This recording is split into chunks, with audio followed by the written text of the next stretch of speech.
வணக்கம் நேயர்களே, விஷன் 9 டிவிக்காக நான் உங்கள் லக்ஷ்மி நாராயணன். இப்போ நம்ம பார்க்க போகிறது வார ராசிகள் 3ஆம் தேதியிலேருந்து 9ஆம் தேதி வரை எப்படி இருக்க போதான்னு பார்க்க போகிறோம். ஸோ எப்போதுமே சொல்கிறது தாங்க, லக்னத்துக்கு பாருங்கள், ராசிக்கு பார்க்கிறோட லக்னத்துக்கு பார்க்க ரொம்ப பர்ஃபெக்டாக இருக்கும். உதாரணமாக ஒரு மகர லக்னம் விருச்சிக ராசியில் நீங்கள் விருச்சிக ராசிக்கான பலன்களை பார்க்கறதோட மகர ராசிக்கான பலன்களை பார்க்கும்போது ரொம்ப பர்ஃபெக்டாக இருக்கும். முதல்ல வரது புது பலங்கள், அதுக்கப்புறம் தசாபுத்தி பலங்கள் வரும். ஸோ உங்களுக்கு என்ன தசாபுத்தி அந்த நடந்ததோ அது மிங்கிள் பண்ணி பார்க்கும்போது பர்ஃபெக்டாக இருக்கும். வீடியோட எண்டில் டிப் ஆஃப் த வீக் இருக்குது, மறக்காம பாருங்கள். ராசி ஸோ ரிஷப ராசிக்கு வந்து பார்த்தீங்கன்னா உங்களுக்கு சுக்கிரன் 11 இருக்காருங்க. ஸோ 2 மற்றும் 6ஆம் அதிபதி வந்து 11 இருக்கும்போது வேலை சம்பந்தமான விஷயம், நல்ல லாபங்கள், நல்ல ஏற்றங்கள் வருவதற்கான வாய்ப்பு ரொம்ப சிறப்பாக இருக்குது. கடன் கேட்ட இடத்துல கிடைக்கிறது எல்லாமே ரொம்ப நல்லாயிருக்கும். நல்ல ஒரு ரொட்டேஷன், நல்ல ஒரு வளர்ச்சி வருவதற்கான வாய்ப்பு ரொம்ப சிறப்பாக இருங்க. ஸோ நல்ல விஷயங்கள் தான். யாருக்காச்சும் வந்து ரொம்ப நோய்வாய்ப்பட்டு ரொம்ப கஷ்டப்பட்டு அந்த நோயிலிருந்து விலகி ஒரு நல்ல ஒரு ரிலீஃப் கிடைக்கிறதுக்கான வாய்ப்புலாம் ரொம்ப நல்லா இருக்குங்க. ஸோ நல்ல விஷயங்கள் தான்.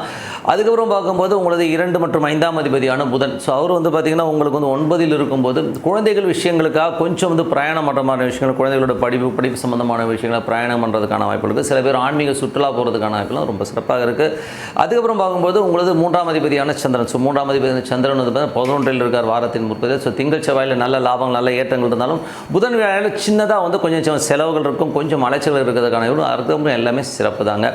அதுக்கப்புறமா வந்து உங்களுக்கு 4ஆம் அதிபதியான சூரியன், ஸோ 4ஆம் அதிபதியான சூரியன் வந்து 9 இருக்கார். ஸோ 9 இருக்கும்போது கொஞ்சம் பாதகஸ்தானமாக இருந்தாலும் தாயார் மற்றும் தந்தையார் விஷயங்களை கொஞ்சம் கவனமாக இருக்கிறது ரொம்ப ரொம்ப நல்லதுங்க. ஸோ 9 உள்ள சூரியன் வந்து நல்ல விஷயங்கள், நல்ல ஏற்றங்களை கொடுத்தாலும் சில நேரங்களில் வந்து ஒரு தேவையில்லாத ஒரு மனக்கசப்பை கண்டிப்பாக ஏற்படுத்தும். ஸோ அதனால் கொஞ்சம் கேர்ஃபுல்லாக இருக்கிறது ரொம்ப ரொம்ப நல்லது. வெளிநாட்டில் இருக்கவங்க வந்து கொஞ்சம் வந்து பாசஸ் கிட்டலாம் வந்து கொஞ்சம் அனுசரித்து போகிறது ரொம்ப ரொம்ப நல்லதுங்க. ஸோ மற்றபடி வந்து உங்களுக்கு வந்து 6ஆம் அதிபதியான சுக்கிரன் வந்து 11 இருக்கும். வேலையில் நல்ல ஏற்றங்கள், நல்ல லாபம், நல்ல ஒரு வளர்ச்சி வருவதற்கான ரொம்ப சிறப்பாக இருக்குது. 7ஆம் அதிபதியான செவ்வாய், ஸோ 7ஆம் அதிபதியான செவ்வாய் வந்து பார்த்திங்கன்னா உங்களுக்கு வந்து 2 இருக்கும்போது சுப நிகழ்ச்சி சார்ந்த விஷயங்கள் நடக்கிறதுக்கான வாய்ப்புலாம் ரொம்ப சிறப்பாக இருக்கும். ஸோ நல்ல வளர்ச்சி, நல்ல ஏற்றங்கள் இருக்கான வாய்ப்பு ரொம்ப சிறப்பாக இருக்கும். வியாபார ரீதியான விஷயங்கள் ரொம்ப அற்புதமாக இருக்கும். 8ஆம் அதிபதி மற்றும் 11ஆம் அதிபதியான குரு வந்து உங்களுக்கு வந்து ராசியிலே இருக்கும்போது இதுவரை வக்கரமாக இருந்த குரு வந்து 4ஆம் தேதிக்கு மேலே வந்து வக்கர நிவர்த்தி ஆனதுக்கப்புறம் நல்ல ஒரு வளர்ச்சி, வெளிநாட்டில் இருக்கிறவங்களாம் நல்ல வளர்ச்சி வருவதற்கான வாய்ப்புலாம் நிறைய இருக்குது. ஸோ பட் இருந்தாலும் நண்பர்கள் மற்றும் மூத்த சகோதர சம்பந்த விஷயங்கள் ரொம்ப கவனமாக இருக்கணும். அதுக்கப்புறம் வந்து எதாவது புது ஒப்பந்தங்களில் கையெழுத்து போகிறாலும் கொஞ்சம் யோசிச்சு பண்ணுறது ரொம்ப ரொம்ப நல்லதுங்க. ஏன்னா 8ஆம் அதிபதியாக வரும்போது அந்த கேர்ஃபுல்லாக இருக்கிறது ரொம்ப ரொம்ப அவசியம். அதுக்கு ஒரு 9ஆம் அதிபதி வந்து 10 இருக்கும்போது நல்ல வளர்ச்சி, நல்ல ஏற்றங்கள் வருவதற்கான வாய்ப்பு ரொம்ப சிறப்பாக இருக்குங்க. ஸோ அதில் வந்து பார்த்தீங்கன்னா வெளிநாட்டில் இருக்கிற பெரும் பணம், பெரும் வளர்ச்சி வருவதற்கான வாய்ப்பு ரொம்ப நல்லா இருக்குது. தந்தையாருடைய விஷயங்கள்லாம் வந்து லாபகரமாக நடப்பதற்கான வாய்ப்பும் ரொம்ப நல்லா இருக்குங்க. பட் இருந்தாலும் வந்து சனி வந்து உங்களுக்கு வந்து குருவின் சாரத்தில் போகும், கொஞ்சம் கேர்ஃபுல்லாக இருக்கும். டே டு டே லைஃப்பில் வந்து சின்னதாக வந்து ஒரு ஸ்ட்ரெஸ் வந்து போகிறதுக்கான வாய்ப்புகளும் கண்டிப்பாக கொடுக்குங்க. 10ஆம் அதிபதி, ஸோ 10ஆம் அதிபதியான சனி வந்து ஆட்சி வருவதோடும் நல்ல லாபங்கள், நல்ல ஏற்றங்கள் வருவதற்கான வாய்ப்பு ரொம்ப நல்லாயிருக்கு. புதிய தொழில் வாய்ப்புகள் உங்களை தேடி வருவதற்கான வாய்ப்பும் ரொம்ப நல்லாயிருக்கு. 11ஆம் அதிபதியிலிருந்து 11 வந்து பார்த்திங்கன்னா உங்களுக்கு சுக்கிரன் வந்து உச்சமாக இருக்கும்போது பெரிய லாபங்கள், பெரிய ஏற்றங்கள் வருவதற்கான வாய்ப்புலாம் நல்லா இருக்குங்க. ஸோ சுப நிகழ்ச்சி வேலையில் வந்து நல்ல ஏற்றங்கள், கேட்டு எடுத்த கடன் கிடைக்கிறது எல்லாமே ரொம்ப சிறப்பான விஷயங்கள், நல்ல ஒரு வெற்றிகளை வருவதற்கான வாய்ப்பு ரொம்ப நல்லா இருக்குங்க. ஸோ இதுவரை பார்த்து வந்து பொது பலங்கள், இப்போ பார்க்க போது தசாபுக்தி பலங்கள். ரிஷப லக்னமாக இருந்து சூரிய தசாபுத்தி அந்த நடக்கிறவங்க சூரியன் வந்து 4ஆம் அதிபதி வந்து உங்களுக்கு வந்து 9 இருக்கும்போது 4-9ங்கிறது வந்து ஒரு திரிகோணம் கேந்திரம், சிறப்பான பலன்களை கொடுத்தாலும் ஒரு ரிஷப லக்ன ராசிக்காரர்களுக்கு வந்து அது பாதகஸ்தானமாக இருக்கிறது, கொஞ்சம் கேர்ஃபுல்லாக இருக்கணும். என்னென்ன வர லாபங்கள் 100 ரூபா இருந்ததுன்னா அது ஒரு 80 ரூபா தான் வரும். ஸோ ஒரு 20 ரூபா கம்மியாக வருங்கிறது வந்து மைண்டில் வச்சுங்க, வேறு ஒன்றும் பெரிய ப்ராப்ளம் இல்லை. அதுக்கப்புறம் பார்க்கும்போது உங்களுக்கு 2 மற்றும் ரிஷப லக்னமாக வந்து சந்திர தசாபுத்தி அந்த சந்திரன் வந்து பார்த்தீங்கன்னா பெரிய லாபங்களை கொடுக்குறாருங்க. வாரத்தின் முற்பகுதியில் வந்து ஒரு நல்ல லாபங்களையும் நல்ல ஏற்றங்களையும் கொடுக்கும். அதுக்கப்புறம் சின்ன செலவுகள், ஒரு திங்கள் செவ்வாய் வரை ரொம்ப நல்லா இருக்குது. ஒரு புதன் வியாழனில் சின்னதாக செலவு கொடுக்கும். அதுக்கப்புறம் எல்லாமே ஏற்றமான விஷயங்களும் கண்டிப்பாக இருக்குங்க. ரிஷப லக்னமாக வந்து செவ்வாய் தசாபுத்தி, செவ்வாய் வந்து 7ஆம் அதிபதி வந்து 2 இருக்கும்போது சுப நிகழ்ச்சிகள் சார்ந்த விஷயங்கள் நடப்பதற்கான ரொம்ப நல்லா இருக்குங்க. ஸோ அதுக்கான விஷயங்களை கண்டிப்பாக நீங்கள் ப்ரொசீட் பண்ணலாம். ரிஷப லக்னமாக இருந்து ராகு தசாபுத்தி, ராகு வந்து உங்களுக்கு வந்து 11 இருக்கும்போது பெரிய லாபங்கள், பெரிய ஏற்றங்கள் வருவதற்கான தொழில் ரீதியான விஷயங்கள், பெரிய வளர்ச்சி வருவதற்கான ரொம்ப சிறப்பாக இருக்குது. ரிஷப லக்னமாக இருந்து குரு தசாபுத்தி அந்த குரு வந்து பார்த்திங்கன்னா உங்களுக்கு வந்து 8ஆம் அதிபதி ராசியில் இருக்கும், கொஞ்சம் கேர்ஃபுல்லாக இருக்கணும். புதிய ஒப்பந்தங்கள், பக்கத்து வீட்டுக்கார் இவங்கள்ட்டலாம் வந்து கொஞ்சம் ஜாகிரதையாக ரொம்ப ரொம்ப அவசியம். ஸோ கொஞ்சம் வாக்குவாதங்கள் வரதுக்கான வாய்ப்புலாம் ரொம்ப கேர்ஃபுல்லாக இருக்கணுங்க. ஸோ நண்பர்கள், மூத்த சகோதர சார்ந்த விஷயங்கள் கொஞ்சம் கேர்ஃபுல்லாக இருக்குது, ரொம்ப ரொம்ப அவசியம். ரிஷப லக்னமாக வந்து சனி தசாபுத்தி, சனி வந்து பார்த்திங்கன்னா உங்களுக்கு 10 இருக்கார். ஸோ 10 இருக்கும்போது தொழில் ரீதியான விஷயங்கள் நல்ல வளர்ச்சி, நல்ல ஏற்றங்கள் வருவதற்கான வாய்ப்புலாம் இருக்குது. பட் இருந்தாலும் வந்து கொஞ்சம் ஓவர் ரிஸ்க் எடுக்காமல் இருக்கிறது ரொம்ப ரொம்ப நல்லதுங்க.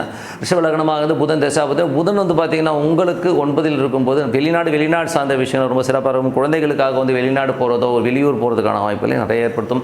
சில பேருக்கு வந்து ஆன்மீக பயணங்கள் போகிறதுக்கான வாய்ப்புகளும் ரொம்ப சிறப்பாக இருங்க. ஸோ ரிஷப லக்னமாக வந்து கேது தேசாவது கேது வந்து 5ல் இருக்கும்போது குழந்தைகள் நிறைய கேள்விகள் கேட்குறது. ஸோ தாயார் விஷயங்கள் வந்து பார்த்திங்கன்னா கொஞ்சம் அம்மா கொஞ்சம் எமோஷனலாகிற மாதிரி விஷயங்கள் விடுக்கு அம்மா பேசுகிற மாதிரி விஷயங்கள் இருக்கும். குழந்தைகளுடைய விஷயங்களே கொஞ்சம் கடன் வாங்குறது இந்த மாதிரி விஷயங்கள் ஏற்படுறதுக்கான வாய்ப்புகள் நிறைய இருக்குது. கொஞ்சம் பார்த்து நடந்துக்கணும்.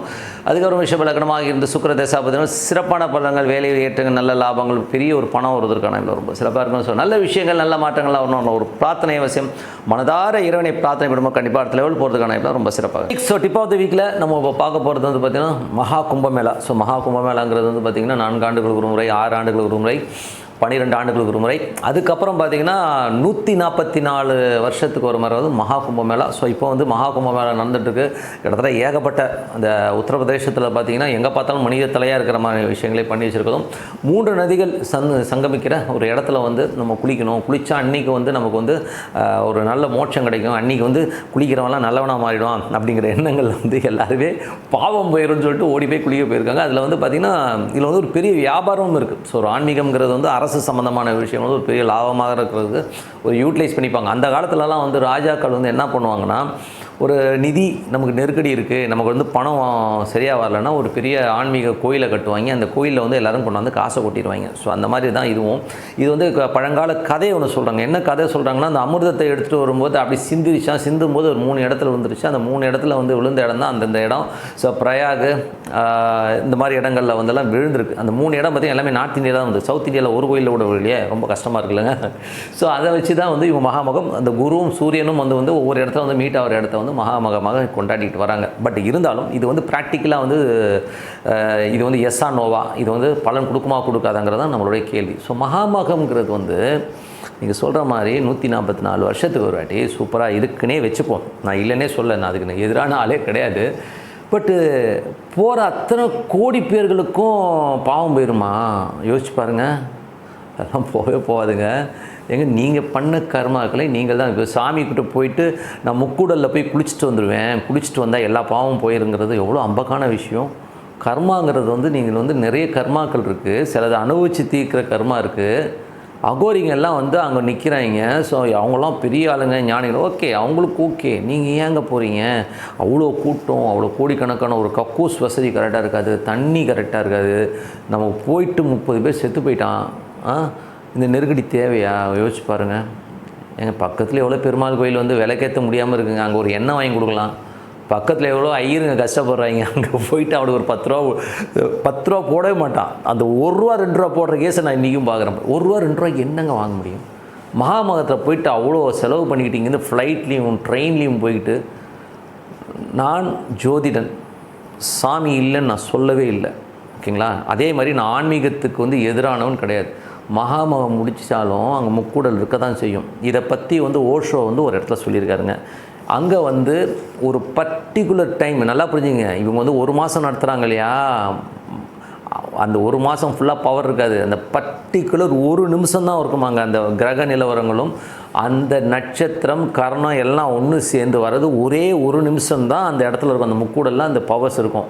அப்போது அந்த 1 நிமிஷத்தில் எத்தனை பேர் குளிக்கிறானோ அவனுக்கு மட்டும்தான், மற்றபடி வேறு யாரும் கிடையாது. இது தெரியாமல் 1 மாதம் ஃபுல்லாக கூட்டமாக போய் ட்ரெயின் அலைஞ்சி கிளைஞ்சி எவ்வளோ கொடுமை பாருங்கள். நம்ம எதுக்குங்க? நம்ம உடம்பே கோயில், உள்ளுக்குள்ளே இருக்குது சாமி. பக்கத்து தெருவில் இருக்கிற சாமியை கும்பிடுவோம். எனக்கு திருப்பதிக்கே போயிட்டு ஒரு 4 மணி நேரம் 5 மணி நேரம் போயிட்டு அங்கே கூட்டத்தில் நின்றுட்டு கூண்டில் போட்டு சிறை வச்சு அதுக்கப்புறம் போய் பெருமாளை பார்க்குறதுக்கு பக்கத்தில் இருக்க பெருமாளுக்கு எண்ணெய் வாங்கி கொடு, பெருமாள் இருக்கிற ஐயருக்கு வாங்கி கொடு. அதை விட்டுட்டு இது வந்து ஒரு தேவையில்லாத விஷயம் தான் நான் சொல்லுவேன். நான் ஏன் தேவையில்லாத விஷயம்னா, இவ்வளோ வருத்திக்கிட்டு சாமி கும்பிட சொல்லி எந்த சாமியும் சொல்ல, ஏதாச்சும் இருந்தால் சொல்லுங்கள். நீ மகாமகத்துக்கு வந்தால் தான் நீ செத்தா நீ வந்து சொர்க்கத்துக்கு போகணும் எந்த சாமியாக சொல்லிச்சா? கிடையவே கிடையாதுங்க. நீங்கள் உங்கள் வீட்டில் அமைதியாக உட்காந்தால் தான் சாமி தெரியும். நீங்கள் போய் கூட்ட நெரிசலில் இடிப்பட்டு மிதிப்பட்டு சாமி பார்க்கணுன்னு அவசியமே கிடையாது. உட்காருங்க, உங்கள் வீட்டில் வந்து அமைதியாக ஒரு இடத்துல உட்காருங்க. பக்கத்தில் இல்லாதவனுக்கு ஒரு 10 ரூபா கொடுங்க, தர்மம் பண்ணுங்கள். அந்த தர்மத்தில் தான் வந்து வாழ்க்கை இருக்க முடியும். இந்த மாதிரி வந்து மகாமகத்துக்கு போனால் புண்ணியம் கிடைக்கும், அங்கே போனால் இது கிடைக்கும், பச்சை சேலை கொடுத்தீங்கன்னா உங்களுக்கு தோஷம் போயிடும். இதெல்லாம் வந்து ஹம்பக்கான விஷயம். தான தர்மங்கள் பண்ணுங்கள், வேண்டாம்னு சொல்ல. உங்கள் வீட்டு பக்கத்தில் நம்ம ஊரை விட்டுட்டு ஏதோ ஒரு ஊரில் போயிட்டு கொண்டு போயிட்டு காசை கொட்டிக்கிட்டு நேரம் விரையும் வயசானவங்கெல்லாம் கொஞ்சம் கூட புத்தி இல்லாமல் அங்கே போயிட்டு உட்காரலாம் வந்து ரொம்ப அம்பகான விஷயம். தயவுசெய்து இப்போ திருப்பி போகணுன்னு நினைக்கிறவங்க கூட இந்த வீடியோ போட்டு தயவுசெய்து போகாதீங்க. பக்கத்தில் இருக்கிற நம்ம சாமியை கும்பிடுங்க, மனசார இது பண்ணுங்கள். உங்கள் புள்ள குட்டிகளை பாருங்கள். எனக்கு தெரிஞ்ச ஒரு அம்மா இருக்குது, புள்ள குட்டிக்கு ₹1 கொடுக்காது, கோடிக்கணக்கில் வச்சுருக்கு. கேட்டால் ஒரு புள்ள லவ் பண்ணிட்டு போயிட்டான், ஒருத்தன் புள்ள என்னை பார்த்து பேசலை, அவன் நான் சொல்படி கேட்கல, எல்லாத்தையும் தூக்கி எறிஞ்சுன்னு சொல்லி தனியாக உட்காந்து கோடிக்கணக்கில் சொத்து, யாருக்குமே ஒரு பைசா அது போய் அந்த மகாமத்துக்கு போயிட்டுருக்கு.